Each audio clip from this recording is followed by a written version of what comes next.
नमस्ते दोस्तों, स्वागत है आप सबका हमारे चैनल में। हाजिर हूँ फिर से एक नई कहानी के साथ। कहानी ईश्वर के लिए संगीत। तानसेन अकबर के दरबार के नवरत्नों में एक थे। वे अपने समय के मशहूर संगीतकार थे। ऐसा कहा जाता है कि जब तानसेन मेघ मल्हार गाते थे तो बारिश होने लगती थी। इसी तरह जब उन्होंने दीपक राग गाया था तो धरती के दीपक अपने आप ही जल उठे।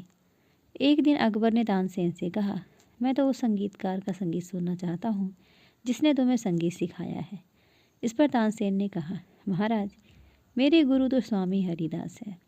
वो तो आपके दरबार में आएंगे नहीं, क्योंकि मेरी तरह वे आपकी नौकरी नहीं है।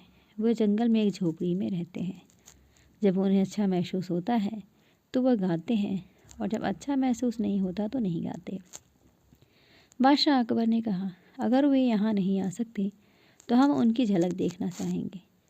जब वे हरिदास की झोपड़ी में पहुँचे तो देखा कि एक झोपड़ी के बाहर चुपचाप बैठे हैं और उनका वाद्य यंत्र पास में रखा है। बादशाह अकबर ने कहा, तानसेन, क्या अब आने के बाद भी हम हरिदास जी का संगीत सुने बिना ही लौटना पड़ेगा? तानसेन ने कहा, मैं कोशिश करूँगा, थोड़ी प्रतीक्षा कीजिए। तानसेन ने गाना शुरू किया। थोड़ी देर बाद जानबूझकर तानसेन ने जरा सी गलती कर दी। इस पर उनके गुरु हरिदास ने तत्काल टोका और कहा कि तानसेन, इस तरह से मत गाओ। और इतना कहकर स्वामी हरिदास ने खुद ही गाना शुरू कर दिया। उनके गायन में तो गजब का जादू था। बादशाह अकबर तो हरिदास के संगीत में पूरी तरह खो गए थे।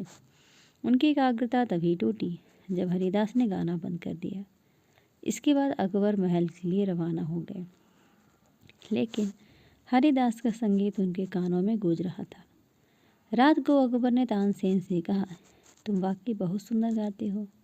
तुम वास्तव में भारत के सबसे महान गायक हो, लेकिन फिर भी तुम्हारा संगीत उस ऊंचाई को हासिल नहीं कर पाता जो कि हरिदास का संगीत कर पाता है।